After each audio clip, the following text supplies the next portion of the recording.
in the drink, I fell deep in the drink. I am one with my conscience, it's not what you think. I fell deep in the drink, I fell deep in the drink. I see through all the nonsense. What's good, everybody? Kenny Maru back with another video. In this video today, we're going to be discussing the current state of Marvel Rivals and how I've utilized certain playstyles and characters to tip the scales in my favor and reach Celestial.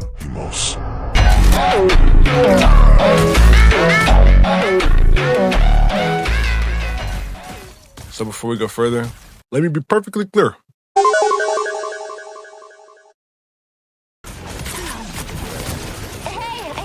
Way backline somewhere, bro. I'm so tired of this fucking nigga. What? Whoa! Bro, he's right here! What did he say? What did he say? He can die, he can die, he can die. Setting some transparency, we can go ahead and discuss my career profile. I have over 24 hours in competitive this season and 72 wins with 56 losses, putting me at 128 matches played in total. I normally play solo, but some nights we're waking bakes. I queue with the homies in Discord or the faction, especially if I can't make it that solo. You can look at my account and notice I've never gotten more than 20 MVPs over a full competitive season. So trust me, anyone can cook. My top played characters are Loki and Thor, with Spider-Man being my all-time main.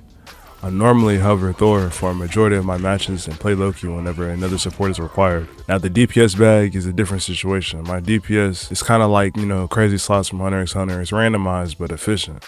I don't play any of the meta hit scan characters except Punisher. My options after him are Storm, Iron Man, Psylocke, Moon Knight, Mr. Fantastic, maybe a hint of Namor. A hint of Namor. A hint. Fucking hate that guy. Jesus. Sit down there, relax.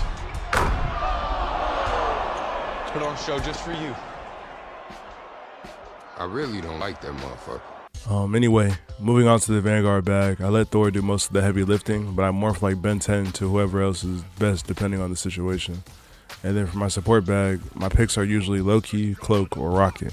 I put Rocket over Invis because in my hands, I have way more kill potential and overall healing plus escape. Don't get me wrong, Susan has some good chunky soup for healing, but Rocket is just like Raccoon Rambo. Like, he's that guy. Notice that the characters that I named are team oriented. They don't have presence just because they can two-tap somebody. While I play supportive characters, power creep in Marvel Rivals is fairly balanced. So stating that, I want to emphasize that just because you're playing into a counter, you won't be automatically throwing. Skill could be the true factor that determines whether you win or lose, and that's regarding one-on-ones or the team fights.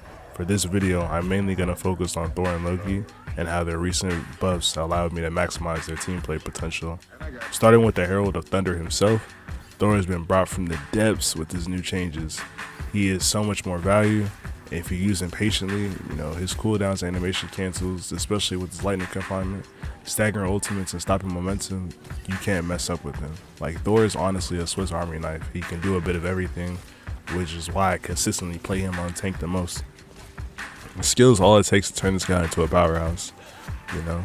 Although I will admit that one tricking to Celestial on Thor is very possible, you have a long journey to go through if you don't compromise and change your tank gameplay up every now and then. I won't be on here and say that I just one trick to Celestial with Thor. I had to play other characters every now and then. I'll follow back and make another account. I'm far better on him now than I first was, so honestly it could be different. Now, yes, DPS does get the job done, but protecting others and support, that's just a way more impactful task, and I won't underestimate those roles. My closing points for this video, I wanted to keep it short, so let's blitz through these. Be expendable, play characters that have impact regardless of being consistent on eliminating someone. Number 2, understanding mechanics and interactions. Now that you're aiming for the big leagues, you gotta understand how to exploit your character's true potential. That could include learning either better tech or tweaking your positioning. And then 3, don't play all the time. Take your time, win 3 or 2 matches, then get off at the first loss. Trust me, we all enjoy the ecstasy of climbing a whole division, but brother, the chances of getting rocks for teammates instead of, actual people that know what they're doing, plus you also running out of residual flow state to win the match, it's just too many risks, man. Do not get arrogant and dig a hole. I want to thank everyone for making it this far in the video. I'm sorry for the low energy. This is like my 4th time recording the script. I'm honestly just trying to get it done, trying to get this video out. I want to go back to being consistent, and this is one of the first steps. So to those that have been patient, I appreciate you, and I'm sure it's paying off by now. Finally, spread kindness amongst yourselves and be a force of nature dedicated to making change. Kenny out. I split my eye as fuck trying to find her ass, nigga.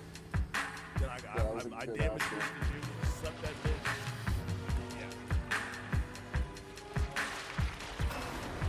I didn't care if I died. I just made sure to stop everybody else. I just made sure to cuck everybody.